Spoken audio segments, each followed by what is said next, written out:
Salli wa sallim ya salam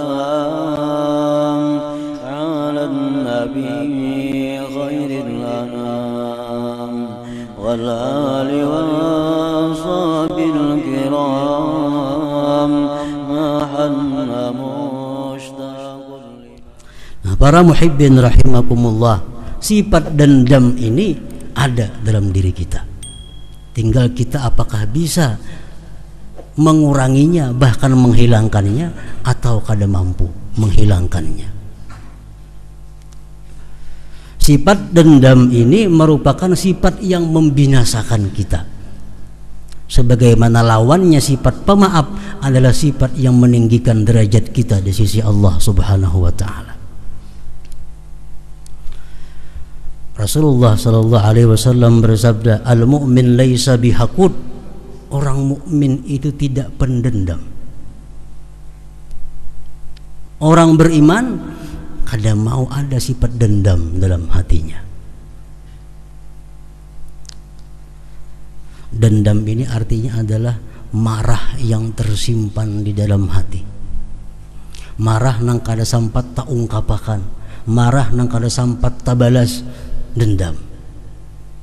Nah, sifat dendam ini ujar Imam Ghazali mengatakan kalau ada dalam hati kita sifat dendam, itu akan banyak membawa kepada sifat-sifat tercela lainnya.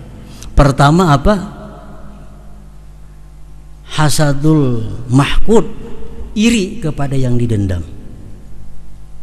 Kita dendam lawan si fulan, kita pasti iri lawaninya.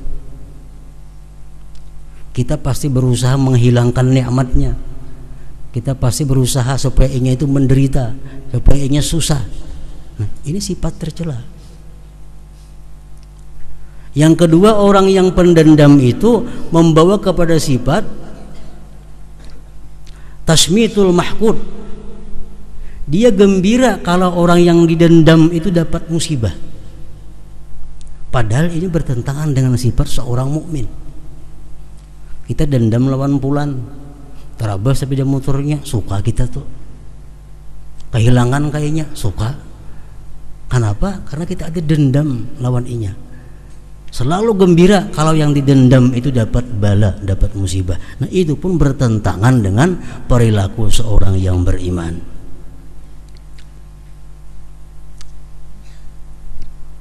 Kemudian lagi yang ketiga, sifat dendam ini menimbulkan kada betaguran, meninggalkan putus hubungan, meninggalkan bertolak belakang satu dengan yang lainnya. Nah, semuaan itu adalah bukan akhlak orang yang beriman.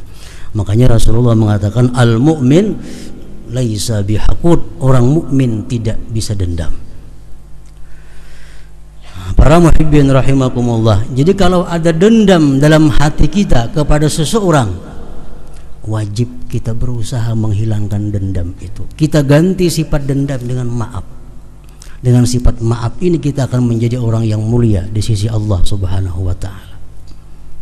Jadi wajib fardu ain, kata Imam Ghazali, kita mengobati dendam ini supaya hilang. Itu bekas menipu aku dulu, aku seumuran namanya kada percaya lagi. Nah, padahal sekalian dia menipu. Itu bekas melalangi aku dulu, menjuali barang tuh, mengacak aku dulu, kada kutukari laginya, dendam. Itu bukan perilaku orang yang beriman. Itu biasa mengambil hartaku, biasa memukul aku dulu. Sifat dendam dalam hati itu wajib fardu ain diobati, dibuang. Kayak apa cara mengobatinya? Pertama, ilmu. Ilmu apa? Ilmu mengenai bahayanya dendam, mulianya pemaaf.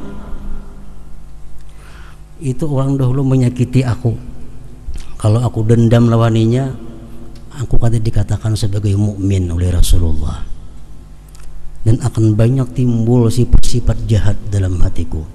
Kalau itu ku maafkan, aku dimuliakan Allah, aku dimasukkan Allah ke dalam surga tanpa hisab. Nah, ilmu-ilmu seperti itu membuangi sifat dendam yang ada di dalam hati. Yang kedua, obatnya dendam itu adalah memuji orang yang didendam dan mendoakannya. Nah, kita lawan nafsu kita supaya kita bisa memuji orang yang kita dendam. Nah, kita doakan di tengah malam orang yang kita dendam itu semoga dia dapat ampunan, dapat hidayah, dapat keberuntungan, rezeki yang luas. Kita doakan orang yang kita dendam itu. Nah, kalau kita demikian, maka syaitan akan merasa kalah dan merasa terhina. Orang yang pernah menyakiti kita, kita doakan ini supaya dapat kebaikan, syaitan menangis. Syaitan merasa rugi karena kada mampu menandak sifat dendam dalam diri orang ini. Nah, sifat dendam mesti kita hilangkan daripada hati kita. Orang yang pernah menyakiti kita, pernah mengganggu kita, maafkan. Kita maafkan mereka itu, kita akan dapat kemuliaan di sisi Allah Subhanahu wa ta'ala.